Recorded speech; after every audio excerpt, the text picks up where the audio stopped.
Inicialmente, o meu bom dia a todos aqui presentes e cumprimento a mesa na pessoa do professor Rodrigo e agradeço igualmente a organização do Congresso, do 17º Congresso da ABRADET, por ter me oportunizado a possibilidade de tratar de um tema que, quando me foi destinado, eu, pelo próprio título, fiquei um pouco perdido. O que será que isso tudo queria dizer? Porque o título é bastante pomposo e complexo. E, na verdade, eu comecei a perceber que o título reflete verdadeiramente a complexidade na qual nós estamos inseridos dentro do nosso sistema tributário, com a sucessão de conflitos de competências que nós estamos tendo e assistindo em razão dessa guerra fiscal, dessa ânsia arrecadatória dos entes que compõem a nossa federação e que vem ensejando, na verdade, uma situação em que nós estamos assistindo cada vez mais os entes da federação com essas múltiplas exigências tributárias, tendo por base o mesmo fato de gerador e praticando atitudes muitas vezes arbitrárias contra os limites da sua repartição de competência constitucional. E nós temos aí, como reflexo de todo esse cenário, um contribuinte inserido numa posição desfavorável em que ele não sabe, muitas vezes, a que ente da federação atender, a quem recolher os tributos. Então, dentro dessa estrutura, nós temos hoje, em razão dessa complexa organização da nossa federação, em razão da, muitas vezes, insuficiência de toda a sistemática constitucional e da legislação infraconstitucional para equacionar todos os problemas relativos à interpretação do direito tributário, nós começamos a assistir situações em que nós vamos ver as múltiplas exigências tributárias tendo por base o mesmo fato gerador. E aí, diante da organização da nossa própria estrutura federativa, nós podemos nos deparar com situações em que, tendo como base o mesmo fato gerador, nós vamos nos deparar com situações em que o tributo ele é exigido por entes tributantes da mesma natureza, e nessa hipótese nós vamos chamar de entes homólogos ou de conflitos homólogos de competência, e temos as situações em que essas exigências elas provêm de entes tributantes de natureza diversa, e aí nós teremos os conflitos heterólogos ou exigências de entes heterólogos. Então, teríamos aí como entes, para exemplificar, para facilitar numa exemplificação, nós podemos ter uma situação em que um cidadão hoje, ele chega num escritório e, na verdade, essa situação aqui é um pouco análoga a uma que um colega meu de faculdade trouxe, de um cidadão que a gente disse, nossa, esse cidadão efetivamente está inserido num âmbito de um conflito em que ele não sabe o que fazer em várias situações. O que era a situação desse cidadão? Eu fiz algumas alterações de dados situacionais para viabilizar aqui. Esse cidadão, ele tem duplo domicílio, o domicílio do seu trabalho, o domicílio da sua residência, ele trabalha em São Paulo, mora aqui em Minas, na cidade de Nova Lima. Na verdade, aí, por questões de organização tributária, ele emplacou o seu carro em São Paulo, porque a exigência tributária ela é menor, e tem domicílio em Belo Horizonte, sua declaração de receita é de Belo Horizonte. Mas nós podemos ter situações, como era do caso concreto, em que esse indivíduo, ele trabalhava no Espírito Santo, tinha domicílio fiscal em São Paulo, recolhia os seus tributos, o IPVA, porque a alíquota é menor, no Espírito Santo, emplacou seus carros no Espírito Santo e ficou, depois diante de uma notícia que saiu veiculada sobre o Estado, sobre a política arrecadatória do Estado de São Paulo, em que o Estado de São Paulo noticiava que ele estava fazendo um convênio com a Receita Federal, estava analisando todas as declarações de imposto de renda dos contribuintes que tinham domicílio fiscal para fins de imposto de renda declarado como sendo São Paulo, e consultou o Denatran para ver onde estavam emplacados os seus veículos. E se os emplacamentos estivessem em estado diverso, eles estariam autuando esses contribuintes para exigir a respectiva alíquota tributária. Então, esse cidadão que recolheu o tributo no Espírito Santo, daqui a pouco, sob ameaça de uma exigência, de uma autuação pelo Estado de São Paulo, ele fica sem saber a quem eu devo pagar. A mesma situação, nós temos inúmeros conflitos noticiados nos tribunais superiores, isso é objeto de várias outras palestras, eu sou aqui da área de processo, não vou me aprofundar nessas questões de conflitos envolvendo ICMS, ISS, mas nós sabemos que existem inúmeras situações em que há um conflito entre estados e municípios quanto a que tributo vai incidir em determinadas operações. Eu trouxe aqui o problema do serviço de conexão de internet, isso já foi equacionado, já foi submetido ao Tribunal Superior, mas só para ilustrar que existem esses conflitos. E tem esse mesmo indivíduo, ele tinha um imóvel que ele ficava numa situação limítrofe entre zona urbana e zona rural, estava havendo uma discussão se ali era zona urbana ou zona rural, e estava havendo dupla exigência de IPTU e ITR. Então nós temos aqui na primeira hipótese o que nós denominamos do conflito homólogo. Por quê? Porque é o mesmo tributo, o IPVA, entes tributantes de mesma natureza, o Estado. Temos ali nas duas outras situações o conflito heterólogo, em que nós temos aí tributos diversos de entes tributantes igualmente diversos. Estado e município, União e município. Bem, dentro desse cenário todo e diante de todo esse conflito, surge a indagação diante da situação concreta. Que medidas judiciais nós vamos adotar diante dessas situações em que nós temos as múltiplas exigências tributárias de entes homólogos ou heterólogos concernente ao mesmo fato gerador? Dentro do cenário, dentro da perspectiva, no dia a dia forense, no nosso dia a dia, nós nos deparamos com múltiplas possibilidades também da adoção de instrumentos processuais. Mandado de segurança, ação ordinária, seja ela anulatória ou declaratória de inexistência de relação jurídico-tributária, anulatória do débito fiscal, com cautelar de depósito ou não, com pedido de tutela antecipada ou não, embargos à execução, e a ação de consignação em pagamento.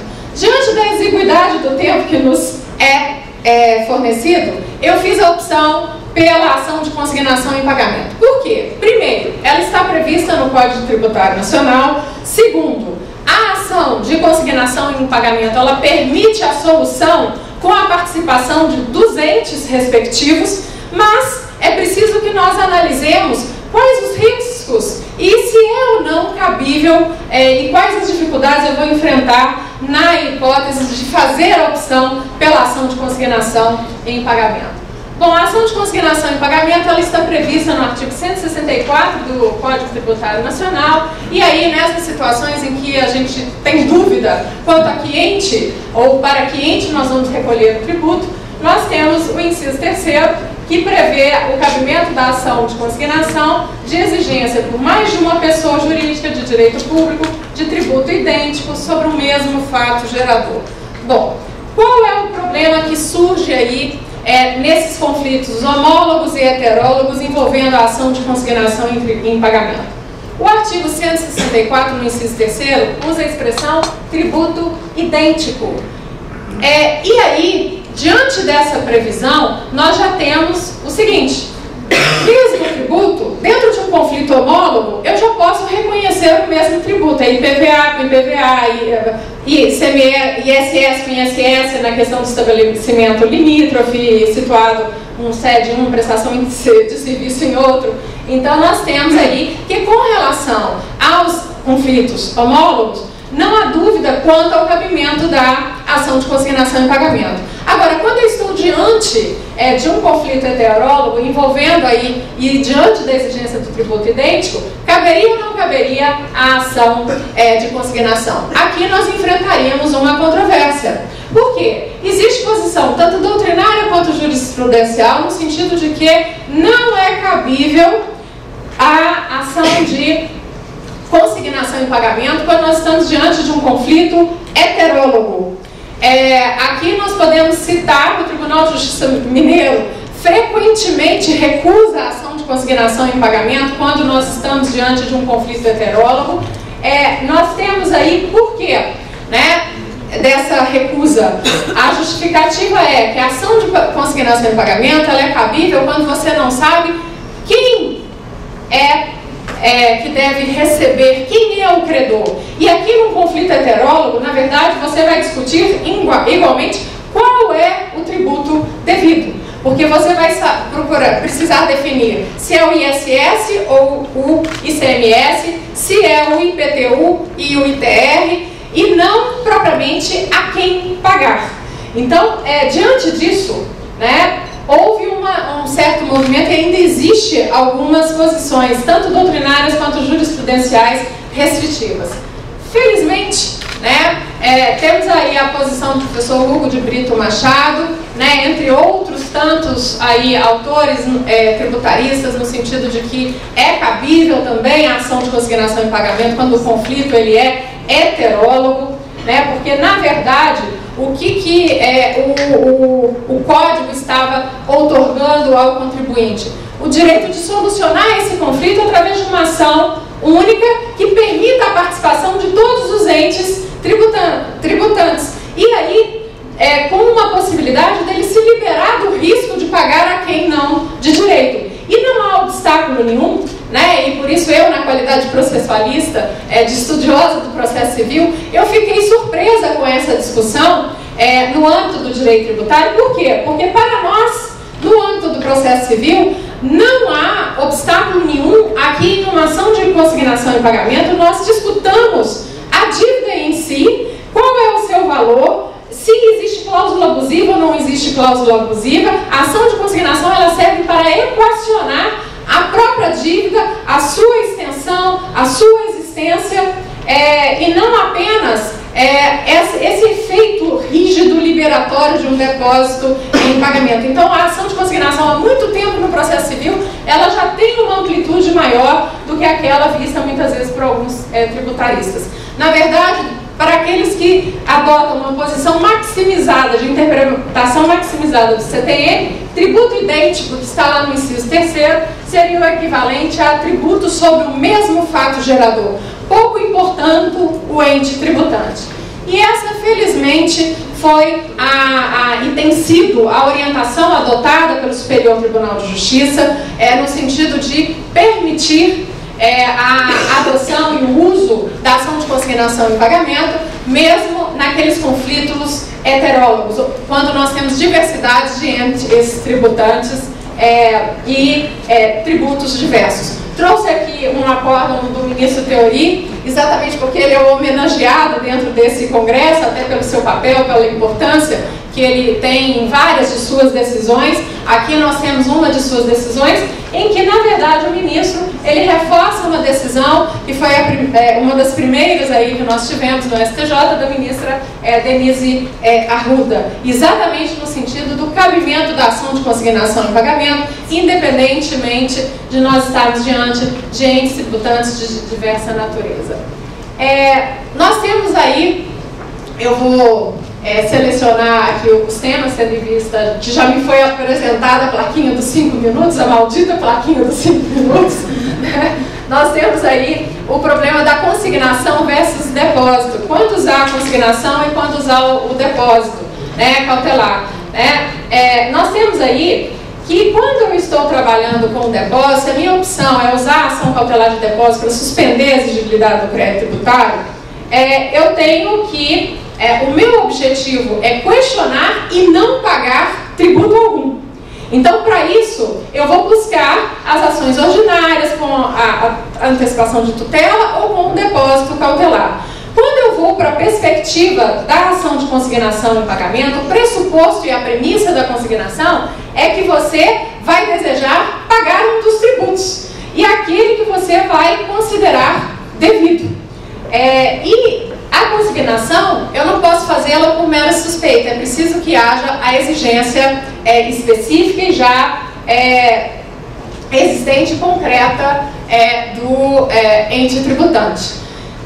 Um tema que é bastante relevante aqui para nós finalizarmos em termos da ação de consignação e pagamento, e que muitas vezes tem sido a ação de consignação, a meu ver, a meu juízo, maltratada pela jurisprudência dos tribunais de instâncias que não dos tribunais superiores, é o problema dos efeitos da ação de consignação e pagamento. Porque muitas vezes o contribuinte se vale da ação de consignação em pagamento e, não obstante isso, ele não consegue CND, ele não consegue, ele é autuado, abre-se executivo fiscal. Então, mesmo na pendência de uma ação de consignação, o contribuinte ele sofre abusos. Caica da ação de consignação em pagamento, de que a decisão proferida deve versar apenas sobre os valores consignados em juízo. Ou seja, a sentença tem um efeito limitado àquele depósito que foi efetivado em juízo, não alcançando fatos pretéritos e não alcançando fatos futuros. Então, diante dessa visão restrita, o contribuinte ele se vale da ação em consignação, IPVA para o Estado de São Paulo ou para o Estado do Espírito Santo. Vai se decide que é para o Estado do Espírito Santo.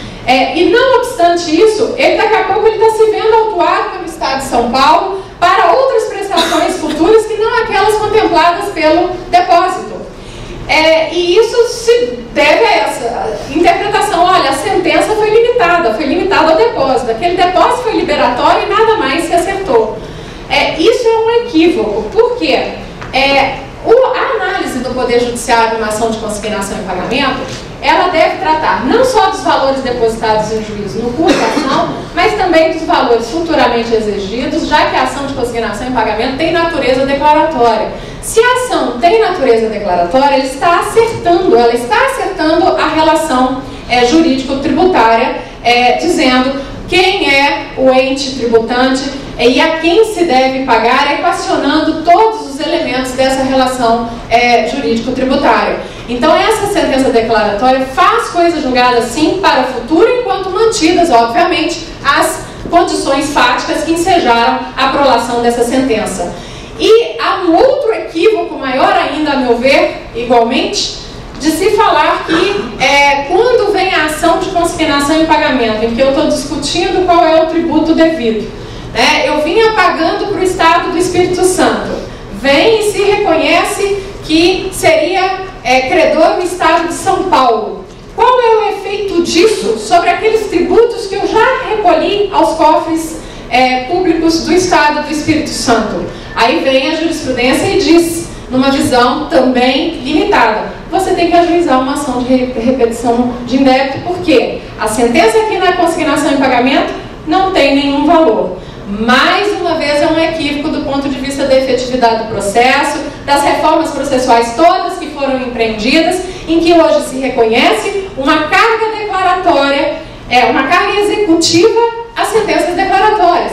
Então, quando eu declaro que o tributo é devido ao Espírito Santo ou a São Paulo, se eu recolhi o tributo para outro ente, aquela sentença já vale como título executivo para que eu possa dar início à liquidação, demonstrando os valores que foram recolhidos indevidamente e iniciar na sequência o cumprimento da sentença respectiva ou a execução contra a fazenda respectiva. Não há necessidade, não há sentido, é contra a economia processual, é contra a efetividade, é contra toda a lógica da sistemática de reforma do processo, você exigir que esse contribuinte ele ajuize uma ação de consignação em pagamento. Não há sentido, porque essa carga declaratória da ação de consignação, dentro desse ambiente aí de resolução de um conflito entre entes heterólogos ou homólogos, ele equaciona os elementos da relação jurídico-tributária e essa sentença declaratória tem eficácia executiva tanto para permitir a repetição pretérita nos próprios autos, como para obstar qualquer outra exigência que não seja aquela equacionada como resultado da coisa julgada proferida na ação de consignação em pagamento. Eu gostaria de finalizar com as palavras do professor Rui Barbosa Nogueira, que para mim nos deixa um valioso ensinamento acerca da ação de consignação em pagamento. Eu acho que a ação de consignação em pagamento ela é verdadeiramente uma ação que equaciona até para o próprio contribuinte, se ela for bem dimensionada, bem interpretada, e nós acabarmos com essa visão contra o contribuinte e de onerosidade excessiva do contribuinte, de uma posição desfavorável, inclusive sob a perspectiva processual. Não é só uma posição desfavorável na relação de direito material, mas essas interpretações restritivas, essas interpretações aí no sentido de não se dar a devida extensão à ação de consignação e à sua sentença, elas são também uma posição desfavorável do contribuinte sob a perspectiva e sob a ótica do direito processual e que não se coaduna com a visão moderna do processo. Então nós temos aí o professor Rui Barbosa Nogueira nos deixa um valioso ensinamento. Observe-se que o texto é um verdadeiro ensinamento ao contribuinte. Que texto? Do artigo 164, inciso 3º. Pois diz-lhe em outras palavras, se dois fiscos lhe estão exigindo tributo idêntico, isto é, ambos lhe estão exigindo tributo sobre o mesmo fato gerador, um deles lhe está cobrando o indevido. Pois, salvo exceção constitucional, não pode existir duas pessoas jurídicas titulares de um mesmo tributo cujo fato gerador seja o mesmo. A definição do fato gerador está no artigo 114 CTN e, portanto, nos termos do inciso 3º, desculpem aí, não, do artigo 164, não pague a ambos, mas faça a consignação em juízo e peça a tutela jurisdicional que o judiciário decidirá se devido e quem terá direito de receber o crédito, para serem extintos a pretensão e o crédito. Então, esse é o efeito da sentença declaratória da ação de consignação. Então, neste caso, na ação de consignação, o juiz tem o poder e dever de declarar a autoridade competente para exigência tributária sobre o júdice, sendo certo que os efeitos dessa declaração servirão não só para os valores consignados no curso da ação, mas também para os valores passados e futuros, afastando qualquer pretensão da autoridade que não está legitimada a exigir o crédito tributário. Então, com essas considerações, aqui são algumas ideias lançadas para o debate, tendo em vista efetivamente a exiguidade do tempo. E o bom uso da ação de consignação, ela evita problemas que o próprio contribuinte muitas vezes enfrenta do uso ou da ação declaratória ou da ação anulatória, porque se eu estou questionando o ICMS, o Estado está me exigindo o ICMS, eu estou dizendo que é ilegal o ICMS porque incide o ISS. Aí decidiu lá, não, é o ICMS mesmo, você vinha pagando o ISS. Aí o que acontece? Você começa a pagar o ICMS e vai parar de pagar o ISS. Você vai ser autuado, vai vir um executivo fiscal municipal, você vai ter que embargar, aí você vai dizer, eu vou invocar essa decisão aqui contra o município. Como? O município não foi parte da outra relação jurídico-processual, ele não pôde se defender, ele não pôde... Então, a consignação, com essa participação plurima de todos os entes, ela viabiliza um equacionamento mais adequado desses conflitos. Então, com essas considerações, eu agradeço a atenção de todos, e peço desculpas por ter ultrapassado um pouco o meu limite de tempo. Obrigada.